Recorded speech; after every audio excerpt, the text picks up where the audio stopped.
ఒక రాముడిగా చేసిన ఆయనే, ఒక రావణుడిగా చేసిన ఆయనే, ఒక కృష్ణుడిగా చేసిన ఆయనే, ఒక దుర్యోధనుడిగా చేసిన ఆయనే. ప్రపంచంలో నాయకుడు, ప్రతి నాయకుడు ఇద్దరిని హీరోలుగా చేసి ఇద్దరిని చూపించగలిగిన స్థాయి, సత్తా ఉన్న ఏకైక మహానటుడు అంటే that is only one and only NTR. ఆయన హిందీ రంగంలో 3 సినిమాలు, బాంబేలో సిల్వర్ జూబ్లీ అని, ఒకటి నయా ఆద్మీ, ఒకటి చండీరాణి, ఒకటి పాతాళ భైరవి హిందీలో ఆడినా కూడా హిందీ వాళ్ళు హిందీ ఇండస్ట్రీకి రమ్మన్నా, అలాగే హాలీవుడ్లో లార్డ్ కృష్ణకి రమ్మన్నా హాలీవుడ్ బాలీవుడ్ని వద్దని, నేను నా తెలుగు వాళ్ళకే సొంతం, నా తెలుగు వాళ్ళకే నా సేవలు అని చెప్పి తెలుగు వారికి అంకితమైన ఏకైక మహానటుడు ఆయన. ఇవాళ పాన్ ఇండియా అంటున్నాం, హాలీవుడ్ అన్నాం, బాలీవుడ్ అన్నాం, ఇన్ని మాట్లాడుతున్నాం. ఆ రోజుల్లోనే ఆయన అన్ని రిజెక్ట్ చేసి, ఆ రోజుల్లోనే ఆయన పాతాళ భైరవి పాన్ ఇండియా సినిమా అయింది, చండీరాణి పాన్ ఇండియా సినిమా అయింది, నయా ఆద్మీ పాన్ ఇండియా సినిమా అయింది. అలాంటి మహానుభావుడు ఆ రోజుల్లో భారతదేశంలో ఏ ఒక్క నటుడు కూడా రోజుకి ₹1,00,000 తీసుకుని నటించిన నటుడు లేడు. ఆయన తర్వాత ఎప్పటికో అమితాబ్ బచ్చన్ గారు అందాకాలం సినిమాకి రోజుకి ₹1,00,000 తీసుకున్నారు.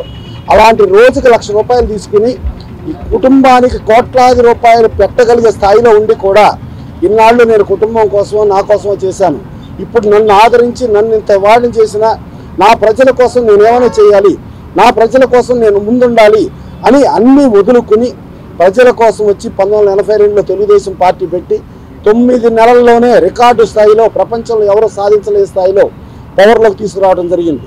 ఆ పవర్లోకి తీసుకొచ్చిన తర్వాత ఆయన సొంత మేనమామ, సొంత బావమరిది సర్పంచ్గా ఉండా కూడా ఈ సర్పంచులు, మున్సబులు, కర్ణాలు, పటేల్ పట్వారీలు ఈ వ్యవస్థలను రద్దు చేసి కేవలం బడుగు, బలహీన, దళిత, గిరిజన, మైనారిటీ వర్గాలకు రాజ్యాధికారం రావాలని చెప్పి ఆ రోజుల్లో ఆయన చేసిందే. ఇవాళకి ఎంతోమంది యువత వచ్చి ఆ యువతలో మాయన్ గోపీనాథ్ గారి నుంచి చూసుకుంటే, కళా వెంకటరావు గారి నుంచి చూసుకుంటే, కేసీఆర్ గారి నుంచి చూసుకుంటే, కేటీఆర్ గారు ఎంతోమంది ఆయన నుంచి స్ఫూర్తి పొంది ఇవాళ ఇండియా, భారతదేశం యావత్తు ఉన్నారంటే ఇంక్లూడింగ్ నరేంద్ర మోడీ గారితో సహా ఎన్టీ రామారావు స్ఫూర్తితో నా రాజకీయాల్లోకి వచ్చారు. ఆ రోజుల్లో పవర్ ₹50 కట్టండి, రైతులు ఎంతైనా వాడుకోండి అని చెప్పి రైతులకు ₹50 పవరు, ₹2 కేజీ బియ్యం. మళ్ళా తెలుగు గంగ ఎన్టీఆర్ శత జయంతి ఉత్సవాలు చూస్తే ఇవాళ ప్రపంచవ్యాప్తంగా ఎన్టీఆర్ గారిని ఓన్ చేసుకుని ప్రపంచం అంతా ఎంత గొప్పగా చేశారో మనం చూసాము. ఈ మధ్య కరుణానిధి గారు కూడా శత జయంతి జరిగితే ఆ శత జయంతిలో 1995లో ఎన్టీ రామారావు గారు వచ్చి కరుణానిధి గారిని ఎలా ముఖ్యమంత్రి చేశారో వాళ్ళు చెప్పుకున్నారు. అలాగే ఆ రోజున తెలుగు గంగ అంటే ఒక వెలుగోడు నుంచి మొదలెట్టి, ఒక చిత్తూరు జిల్లా నుంచి మొదలెట్టి మద్రాసుకి, దాహార్తికి, నా నీటికి తెలుగు గంగ ఆయన చేసినవి అన్నీ చెప్పుకున్నారు. ఇవాటి వరకు భూమి ఆకాశాలు సూర్యచంద్రులు ఉన్నంత వరకు ఎన్టీ రామారావు గారు భౌతికంగా మన దగ్గర లేకపోయినా ఆయన జీవితకాలం బతికే ఉంటారని చెప్పి ప్రపంచవ్యాప్తంగా మొత్తం ఇది చేస్తున్నారు. ఇవాళ ఈ కృష్ణుడు, మన ఫిలిం నగర్లో కృష్ణుడు ఎన్టీ రామారావు విగ్రహం పెడతానికి మోహన్ కృష్ణ గారు, మోహన్ రూప గారు కారణమైతే దీనికి ఇక్కడ పెట్టించడానికి ముందుండి అవసరమైతే 4 రోజుల ముందు ఇక్కడే కూర్చొని మాగంటి గోపీనాథ్ గారు, భాస్కర్ నాయుడు గారు వీళ్ళందరూ చేయటం, కాజా సూర్యనారాయణ గారు ఫిలిం నగర్ హౌసింగ్ సొసైటీ నుంచి ఆయన పర్మిషన్ ఇవ్వటం, దీనికి ఇది మనది, మన కోసం కావాలి, ఆయన గౌరవంగా కాళ్ళు ఎగరేసుకుని మనం చెప్పగలుగుతాం మనం ఫిలిం నగర్లో మన ఎన్టీ రామారావు విగ్రహం ఉంది అని సూర్యనారాయణ గారు వాళ్ళ జనరల్ బాడీలో చెప్పటం. ఇలా చూసుకుంటా ఉంటే ఇవాళ రాము కాడి నుంచి వీళ్ళందరూ ఇంతమంది అటెండ్ అయ్యి ఎన్టీ రామారావు గారికి నివాళులు అర్పిస్తున్నారు అని అంటే ఆ ఎన్టీ రామారావు గారు ఎప్పటికీ బతికే ఉంటారు, ఎప్పటికీ భౌతికంగా మనతోనే ఉంటారు. ఇవాళ ఏ రాజకీయ పార్టీ చూసినా, ఏ పవర్లో ఎవరున్నా, ఒక కరుణానిధి గారిని తమిళనాడులో కూర్చోబెట్టినా, ఒక అస్సాంలో ప్రఫుల్ల కుమార్ మహంతాను కూర్చోబెట్టినా, ఒక హర్యానాలో దేవిలాల్ని కూర్చోబెట్టినా, ఒక కర్ణాటకలో కూర్చోబెట్టిన, భారతదేశంలో మొత్తం అందరినీ కూర్చోబెట్టిన ఘనత భారతదేశంలో. ఇవాళ పార్లమెంట్లోనే మోడీ గారు ఎన్టీ రామారావు కీర్తిస్తున్నారు అని అంటే ఆయన ఘనత చెప్పలేం. డెఫినెట్గా ఆయన ఎప్పటికీ జీవించే ఉంటారు. ఆయన ఆశయాలు, ఆయన చేసిన సంక్షేమ పథకాలు ఎప్పటికీ ప్రతి ప్రభుత్వం కొనసాగిస్తూనే ఉంటుంది.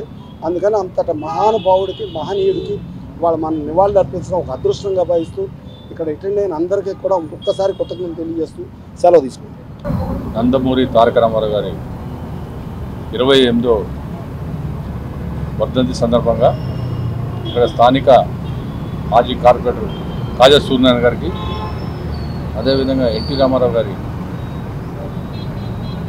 కుమారుడైన మోహన్ కృష్ణ గారి, నందమూరి మోహన్ కృష్ణ గారికి, అదేవిధంగా ఎన్టీ రామారావు గారి మనవరాలైన నందమూరి మోహన్ రూపా గారికి, అదేవిధంగా ఫిలిం ప్రొడ్యూసర్ కౌన్సిల్ సెక్రటరీ గారు ప్రసన్న కుమార్ గారికి, అదేవిధంగా భాస్కర్ నాయుడు గారికి, ఇక్కడ విచ్చేసినటువంటి మీడియా ముల్లపూడి మోహన్ ప్రతినిధులందరికీ, అదేవిధంగా film Nagar club general secretary Mullapudi Mohan గారికి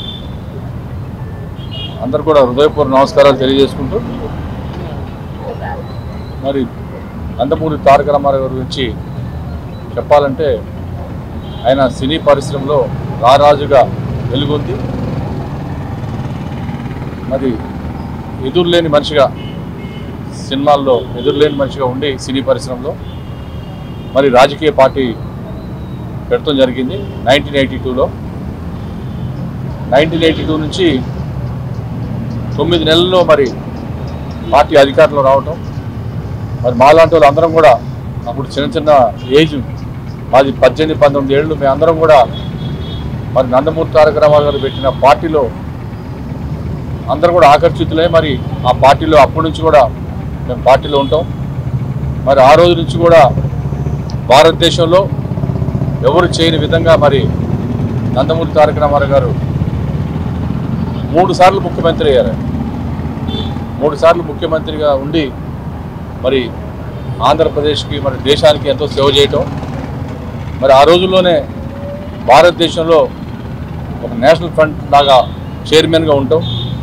ఇవన్నీ కూడా రాజకీయాల్లో ఏది చేసినా కానీ ఇవాళ వరకు కూడా నందమూరి తారక రామారావు గారిని ఎవ్వరు కూడా తెలుగు జాతి తెలుగు వారు ఉన్నంత వరకు ప్రపంచంలో నందమూరి తారక రామారావు గారిని ఇప్పుడు కూడా మరి ఇవాళ 28వ వర్ధంతి సందర్భంగా కూడా ఎవరు మర్చిపోలేదు. వాళ్ళు అందరూ కూడా ఆశ్చర్యపోతున్నారు. ఇంతకుముందే సూర్యనారాయణ గారు వచ్చారు, 28 ఏళ్ళు అయింది అప్పుడే అంటున్నారు. అంటే 28 ఏళ్ళు కాదు, 100 ఏళ్ళైనా సరే ఎన్టీ రామారావు గారిని ఎవరు కూడా మర్చిపోరు, తెలుగు జాతి ఉన్నంత వరకు కూడా మర్చిపోరు అని చెప్తాం. మరి ఆయన ఒక క్రమశిక్షణ అనేది ఎన్టీ రామారావు గారు చూసే మేము అందరం కూడా నేర్చుకున్నాం. క్రమశిక్షణ అనేది ఎప్పుడు కూడా ప్రజల గురించి ఏదో చేయాలి, ప్రజలకి 2 పూటలు మరి కూడు గుడ్డ నీడ అనేది ఆయన తీసుకొచ్చింది. ఇవాళ వరకు కూడా మన దేశంలో ఆయన స్కీమ్లే మరి ఇవాళ వరకు కూడా అయ్యే స్కీములు కంటిన్యూ అవుతుంది కూడా మేమందరం కూడా చాలా సంతోషంగా ఉంది. మరి ఇట్లాంటి మహానుభావుడికి మనం ఎప్పుడు కూడా ప్రతి సంవత్సరం మరి జయంతి కానీ వర్ధంతి కానీ మేము తప్పకుండా ఇట్లాంటి కార్యక్రమాలు చేయాలని చెప్పి డిసైడ్ చేసుకున్నాం.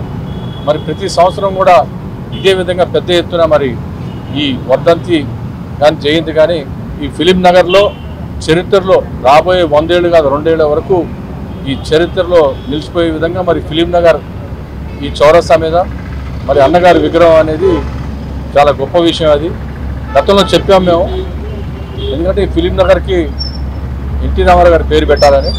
ఈసారి డెఫినెట్గా మేము అందరం కూడా ఎమ్మెల్యేలు అందరం కూడా మరి ప్రపోజల్ 100% మేము పెడతాం. ఈసారి ఫిలిం నగర్ చౌరస్తాకి నందమూరి ఎన్టీ రామారావు గారి పేరు మీద ఈ చౌరస్తా ఉండాలని చెప్పేసి మేము అనుకున్నాం కూడా గతంలో.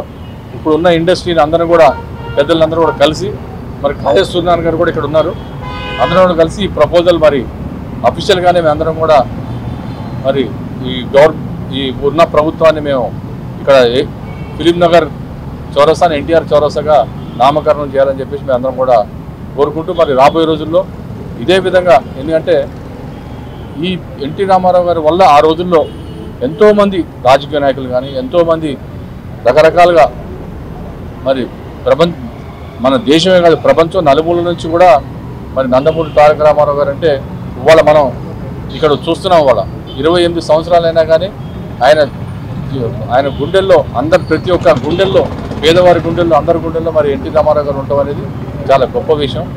మరి ఇట్లాంటి కార్యక్రమాలు ముందు ఇంకా మేము డెఫినెట్గా ఈ ఫిలిం నగర్ చౌరస్తాకి అందరం కూడా డెఫినెట్గా మేము ప్రపోజల్ మరి మా తరఫున మరి గవర్నమెంట్ని కోరుకుంటామని చెప్పేసి కోరుకుంటూ ఇట్లాంటి మహానుభావుడిని మరి ప్రపంచంలో మొత్తం ప్రపంచం అంతా కూడా ఇవాళ చాలామంది కూడా ఈ వర్ధంతి సందర్భంగా ఇట్లాంటి కార్యక్రమాలు చేస్తున్నారు. ఇప్పుడే నేను వచ్చాను, ఇక్కడ చెప్పారు సేవా కార్యక్రమాలు మరి కొంతమంది అన్నదాన కార్యక్రమాలు కూడా ఇక్కడ పెట్టుకున్నారని చెప్పి చెప్పడం జరిగింది. అట్లాంటి వాళ్ళందరినీ కూడా మేము ఎప్పుడు కూడా గుర్తుపెట్టుకుని వాళ్ళని మా దగ్గరికి ఏ సాయం వచ్చినా కానీ మేము డెఫినెట్గా చేస్తానని చెప్పి కోరుకుంటూ, నేను వేరే పొలిటికల్ పార్టీ అంటే అన్నగారు తెలుగుదేశం అయినా కానీ నేను ఇవాళ బీఆర్ఎస్ పార్టీలో ఉన్నాను. అట్లాగే ప్రతి పార్టీలో కూడా అన్నగారి అభిమానులు ఉన్నారు.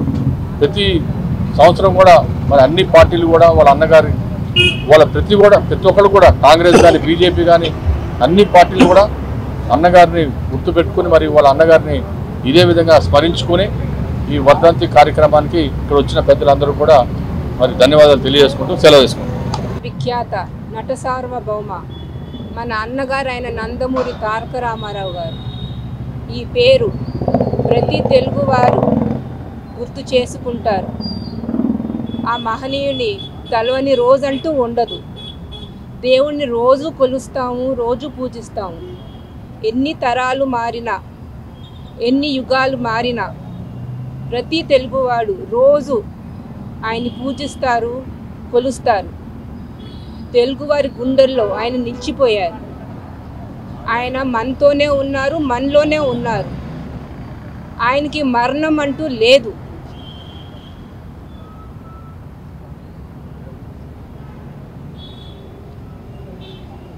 మన రైతన్న మహిళలకు,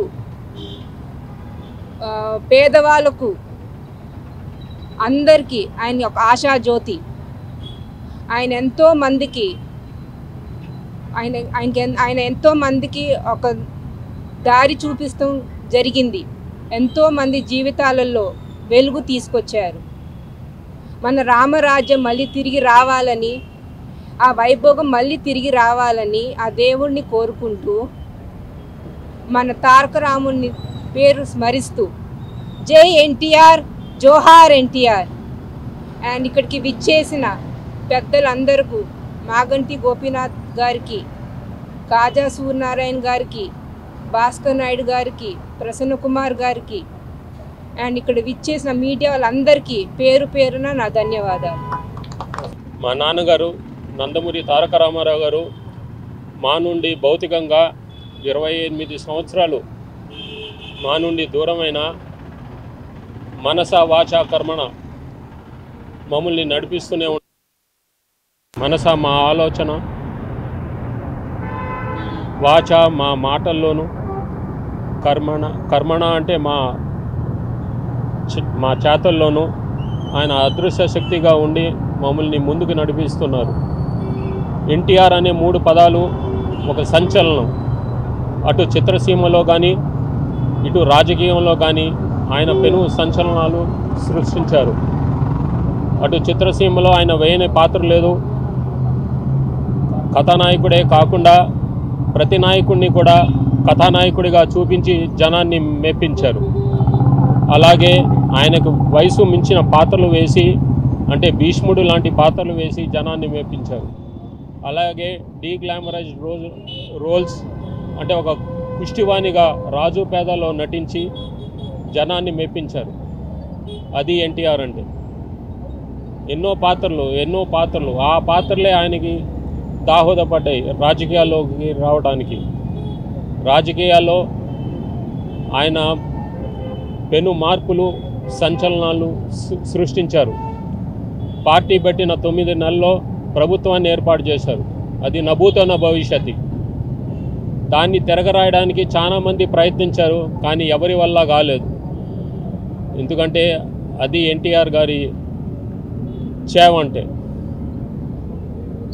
ఇప్పుడుండే సంక్షేమ పథకాలకు ఆయన ఆద్యుడు. ఇప్పుడు కిలో 2 రూపాయల బియ్యం అయినా కానీ, ఆస్తిలో ఆడవాళ్లకు సమాన హక్కులు కల్పించడంలో కానీ, మండల వ్యవస్థను రద్దు చేయడంలో కానీ ఆయన ఆద్యుడు. ఇప్పుడు ఈరోజు ఈ పథకాలన్నీ ఆయన్ని చూసి అన్నీ చేపడుతున్నారు. ఈరోజు ఆయన అందరివాడు. అన్ని పార్టీలు ఆయన్ని కావాలనుకుంటున్నారు, ఆయన పేరు వాడుకుంటున్నారు. అంటే ఆయన అజాత శత్రువు, ఒక్క పార్టీకి పరిమితం కాదు. ఆయన యావత్ జనానికి కావలసిన వాడు. దైవం రూపేణ మానవ అంటారు. ఆయన మానవ రూపంలో ఉండే దేవుడు. ఆయన ప్రతి ఇంట్లో ఆయన చిత్రపటాన్ని పెట్టుకుని పూజిస్తూ ఉంటారు. అది ఎవరికి సాధ్యపడింది కాదు, ఆయన ఒక్కడికే. అది ఎన్టీఆర్ అంటే. అది చాలా మందికి అరుదు. అది చాలా అరుదు. అది లక్షల్లో కోట్లలో ఒక్కళ్ళకి దక్కేది. ఆయన ఎంత పుణ్యం చేసుకున్నారో ఇంత కోట్లాది మంది అభిమానాన్ని ఆయన పొందారు. సో ఇక్కడికి విచ్చేసినటువంటి, ఆయనకి నివాళులు అర్పించడానికి విచ్చేసినటువంటి మాగంటి గోపి గారికి, కాజా సూర్యనారాయణ గారికి, మన భాస్కర్ నాయుడు గారికి, అట్లాగే మన film chamber film producers council Prasanna Kumar గారికి నా నమస్కారాలు తెలియజేసుకుంటాను. సెలవు తీసుకుంటాను. ఈరోజు నందమూరి తారక రామారావు గారి 28వ వర్ధంతి సందర్భంగా వారి కుమారుడు నందమూరి మోహన్ కృష్ణ గారు, ఎన్టీ రామారావు గారి మనవరాలు నందమూరి మోహన్ రత్న గారు, మోహన్ రూప గారు, అట్లాగే Jubilee Hills MLA Maganti Gopinath garu, Telugu film producers council secretary Prasanna Kumar garu, అట్లాగే మన Filmnagar housing society member committee member Bhaskar garu, ఇంకా మన వాళ్ళందరూ ఇక్కడికి వచ్చి ఇవాళ ఎన్టీ రామారావు గారి విగ్రహానికి పూలదండలు వేయటం జరిగింది. ఫిలింనగర్లో ఎన్టీ రామారావు గారి విగ్రహం అంటే ఫిలిం ఇండస్ట్రీకి సంబంధించిన విగ్రహం. అది ఎన్టీ రామారావు గారు ఒక మనిషికి, ఒక ఏరియాకి సంబంధించిన మనిషి కాదు, ఒక ఆంధ్రదేశానికి, ఒక తెలంగాణకి సంబంధించిన మనిషి కాదు, మొత్తం ప్రపంచానికి సంబంధించిన మనిషి ఆయన. అటువంటి ఎన్టీ రామారావు గారిని మనం ఎప్పుడు కూడా ఎక్కడైనా సరే ఆయన గురించి మనం మాట్లాడుకోవటం, వారి గురించి మనం ప్రతిరోజు వారి సినిమాలు చూస్తాం. కానీ మీ అందరి థియేటర్లో కూడా ప్రతి ఊళ్ళోనూ ప్రతి థియేటర్లోనూ వారి సినిమా ఆడుతూనే ఉంటుంది ఎప్పుడు కూడా. ఇవాళ ఆయన ఉన్నా లేకపోయినా కొన్ని లక్షల కోట్ల మంది ఆయనకు అభిమానులు ఉన్నారు భారతదేశంలో. అందుకని ఇవాళ ఈ ఫిలిం నగర్లో ఈ కార్యక్రమం పెట్టినందుకు, ఇక్కడికి మన వాళ్ళందరూ వచ్చినందుకు వాళ్ళందరినీ మనస్ఫూర్తిగా అభినందిస్తున్నాను. ఈ విగ్రహం పెట్టినందుకు కూడా మన నందమూరి మోహన్ కృష్ణ గారే. వారు కనుక ఆ రోజున ఇక్కడ విగ్రహం పెట్టాలి అని అనుకోకపోతే ఇవాళ ఇక్కడ ఈ విగ్రహం కూడా ఉండేది కాదు.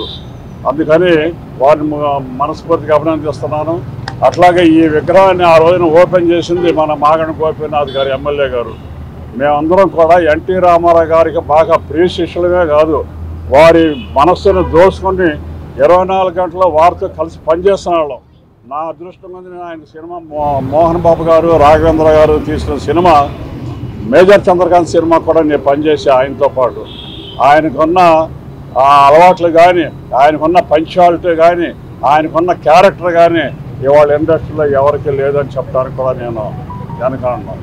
అంత బ్రహ్మాండమైన మన నందమూరి తారక రామారావు గారు ఇవాళకి 28 సంవత్సరాల క్రితం వారు మన వదిలేసి వెళ్ళిపోవటం, వారి విగ్రహం పెట్టుకుని ఇవాళ భారతదేశం అంతా ఎక్కడైతే ఆయన విగ్రహాలన్నీ అన్ని చోట్ల కూడా పూజించుకోవటం మన అదృష్టంగా భావిస్తూ నేను సెలవు తీసుకుంటున్నాను.